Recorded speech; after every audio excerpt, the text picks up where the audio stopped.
Nous lisons l'évangile de Marc, chapitre 1, les versets 29 à 31. En sortant de la synagogue, ils se rendirent avec Jacques et Jean à la maison de Simon et d'André. La belle-mère de Simon était couchée, ayant la fièvre, et aussitôt on parla d'elle à Jésus. S'étant approché, il la fit lever en lui prenant la main, et à l'instant la fièvre la quitta, puis elle les servit. Ce texte ne pose pas de problème, sauf si on l'intègre dans son contexte. Parce que juste avant, nous lisons que Jésus chasse un démon à la synagogue, et encore avant cet événement de chasser le démon, Jésus appelle Simon, André, Jacques et Jean pour qu'ils deviennent pêcheurs d'hommes. Nous l'avons déjà lu. Mais si je me réfère à l'évangile de Luc, où nous avons le même récit, en sortant de la synagogue, il se rendit à la maison de Simon, la belle-mère de Simon avait une violente fièvre, et il pria en sa faveur. S'étant penché sur elle, il menaça la fièvre, et la fièvre la quitta. À l'instant, elle se leva et les servit. C'est le même texte. Sauf que juste avant, qu'est-ce qui s'est passé? Dans Luc, il y a eu la guérison du démoniaque, de l'homme atteint, qui avait un esprit impur. Et juste avant cette délivrance, Jésus échange avec des Juifs qui veulent le tuer, mais il passe au milieu d'eux et s'en va. Et juste après ce texte dans Luc, après le coucher de soleil, tous ceux qui avaient des malades atteints de diverses maladies les lui amenèrent, il imposa les mains à chacun d'eux, il les guérit. Et encore après, Jésus va dans un lieu désert, puis monte dans la barque de Simon, au petit matin, lui demande de jeter ses filets. Malgré une nuit entière, sans rien prendre, Simon-Pierre obéit et la pêche est miraculeuse. Et là, Jésus annonce à Pierre qu'il sera pêcheur d'hommes. C'est-à-dire qu'il y a un problème, en fait. Il y a un problème dans le temps. Et ce récit s'intègre dans quelque chose qui donne l'impression qu'il y a une incohérence.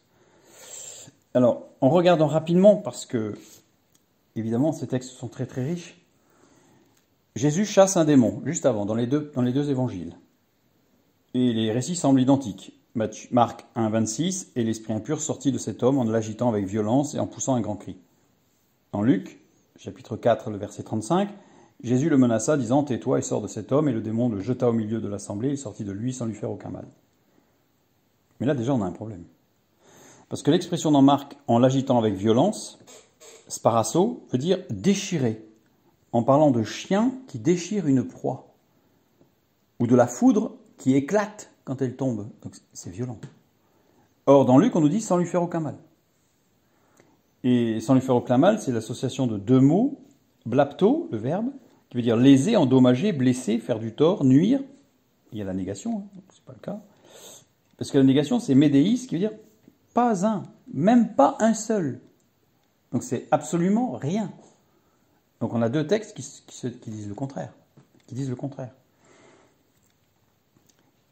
Outre le fait qu'en plus, il y a l'interpellation ou l'appel à servir Dieu pour Pierre, André, Jacques et Jean, qui se trouve avant le récit, et dans Luc, après le récit. Alors si nous regardons rapidement, parce que, comme je vous l'ai dit, c'est très très riche, on remarque entre les deux textes qu'il y a des différences dans les verbes utilisés. En sortant de la synagogue, les deux sont traduits de la même manière, en sortant de la synagogue. Sauf que en sortant, dans Marc, c'est exerkomai, qui veut dire partir, sortir. Et dans Luc, c'est anistémie, qui veut dire se lever. Pas la même chose. En plus, juste après, il nous dit, dans Marc, ils se rendirent avec Jacques. Le verbe se rendre ici, erkomai, qui veut dire aller et venir avec un but précis, qui veut dire arriver d'un lieu à un autre, d'une position à une autre, apparaître, venir devant le public, devenir connu ou avoir de l'influence. Alors que dans Luc, se rendre, c'est le verbe ezerkomai, qui donne un but particulier. Il y a un but futur dans l'action qui se prépare. C'est pas la même chose. Ensuite, on a d'autres différences. Qui? Ils se rendirent, c'est un pluriel. Dans Luc, il se rendit tout seul. Alors on peut me dire, oui, mais on parle particulièrement de Jésus. Mais dans Marc, ils se rendirent avec Jacques et Jean à la maison de Simon et d'André. Alors que dans Luc, il se rendit à la maison de Simon, puis André. Mais il y a plein de petites différences en fait. plein de petites différences. Ensuite, on nous dit que, donc il y a des différences dans les personnes, on vient de le voir, il y a une différence dans les symptômes de la maladie. Dans Marc, elle est couchée, cette femme, et elle a de la fièvre. Dans Luc, qui est médecin, elle avait une violente fièvre. Et il n'est pas dit qu'elle était couchée. Après, on voit, à l'instant, elle se leva. Donc on soupçonne qu'elle était couchée, mais c'est pas dit. Ici, alors on va un petit peu regarder cette fièvre, parce que ça va être important. Dans Marc, ayant de la fièvre, c'est un verbe, pouresso, qui veut dire être fiévreux. Elle était fiévreuse. C'est tout. Pour Luc, elle avait une violente fièvre. C'est une expression. Une expression, sinocomonée pour été mégalo, mais peu importe. Il y a un verbe, suneko, qui veut dire tenir lié ensemble, être oppressé par. Elle était oppressée. C'est plus qu'être fiévreux. Elle était oppressée. Et l'expression, être oppressé par la fièvre, telle qu'elle est écrite, en fait, décrit une personne qui est régulièrement assaillie par cette fièvre, qui dure longtemps, et qui l'assaille, qui l'oppresse complètement au niveau respiratoire, au niveau physique. Elle est complètement oppressée par cette fièvre régulière. C'est assez curieux. Un autre point, il y a une différence dans les événements faisant suite à la guérison, puisque on nous dit dans Marc, il la fit lever en lui prenant la main, et à l'instant la fièvre la quitta. Et dans Luc, il menaça la fièvre et la fièvre la quitta, et elle se leva.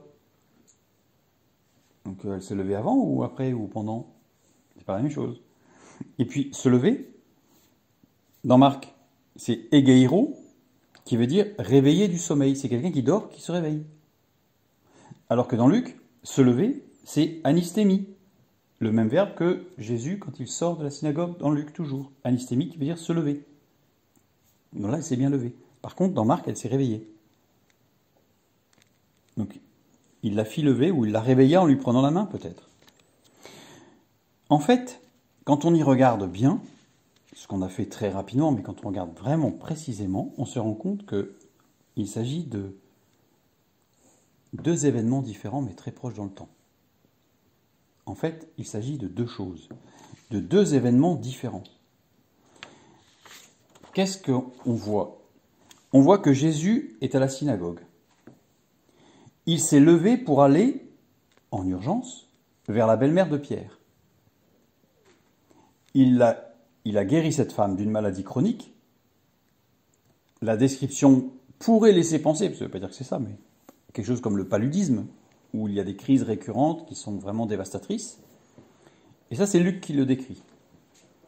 Puis, l'emploi des verbes, en fait, ici, que l'on voit dans sortir, se rendre, il y a dans le cas de Marc, justement, de Luc, pardon, dans le cas de Luc, en fait, cette idée de revenir. On s'en va parce qu'on va revenir, donc il y a un aller-retour, en fait. Et ça veut dire qu'il a guéri cette femme, qui était... il fallait absolument agir très vite, avec Pierre. Puis il est revenu à la synagogue. Il est revenu à la synagogue et en fin de journée, il est retourné avec André et Pierre chez eux. Ça, c'est Marc qui le décrit. Donc il y a eu 2 temps, 2 mouvements, je dirais. La belle-mère de Pierre était épuisée, et épuisée de se retrouver dans une condition normale de vie, puisqu'elle était guérie, mais elle était encore anémiée suite à sa maladie. Il est fréquent qu'après une maladie chronique, il y ait des carences qui entraînent une asthénie chez le malade, ou une anémie. Je reprends le cas du paludisme, par exemple, ou de la malaria.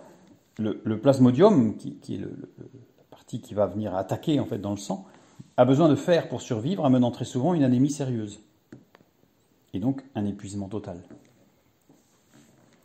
Donc en fait, après ça, Jésus a renouvelé cette femme et l'a rétablie pleinement dans sa santé. C'est comme s'il y avait eu 2 temps, 2 mouvements. D'abord la guérison, puis un temps pour prendre conscience qu'elle était guérie, mais qu'il fallait être renouvelée maintenant. Guérie, puis renouvelée. Et dans le deuxième temps, elle a été renouvelée. Et renouvelée en présence de Pierre et André, alors que la première fois, il n'y avait que Pierre. Et pourquoi est-ce qu'on a cet élément qui s'insère dans le fait que Jésus appelle au service les 4 disciples avant dans Marc et après dans Luc? Eh bien, tout simplement parce que l'appel au service a été fait en 2 temps. De la même manière. En fait, c'est tout l'ensemble du texte ici est articulé en 2 temps de mouvement. Il y a eu une première interpellation, et le lendemain, une deuxième. Et la deuxième a ancré, a entériné complètement l'appel de Dieu, où Pierre a pris conscience de ce que cela voulait dire. Et que par rapport au fait qu'il fallait qu'il lâche son entreprise, en tout cas partiellement, et qu'il ne compte plus que sur son entreprise, la grâce de Dieu a montré dans la pêche miraculeuse que Dieu fait ce qu'il veut en son temps. Donc ce n'était pas la peine d'être complètement accroché à son entreprise, à ses revenus. Et pour les autres, c'était la relation sociale, ce que nous avions vu. Donc en fait, cette guérison se fait en 2 temps, comme il y a eu l'aveugle qui s'est fait en 2 temps. L'appel à servir Dieu s'est fait en 2 temps. Et quand on a vu tout à l'heure la différence dans la guérison du démoniaque, parce que la guérison du démoniaque s'est faite en 2 temps aussi. Pour Marc, il y a d'abord eu une réaction extrêmement violente du démoniaque. Et ensuite, il a été délivré dans le calme. Une fois que Jésus a parlé d'ailleurs, comme on l'avait déjà vu. Donc, ces 3 éléments en fait s'insèrent les uns dans les autres et ils sont formulés de telle sorte à ce qu'il n'y ait globalement qu'une seule intervention. Enfin, que cette femme a été guérie complètement et restaurée, etc. Le démoniaque a été guéri. L'appel de Dieu était certain et entériné, pardon. Mais ça s'est fait en 2 temps de mouvement et à chaque fois 2 temps de mouvement. Bien décrit par Marc et par Luc.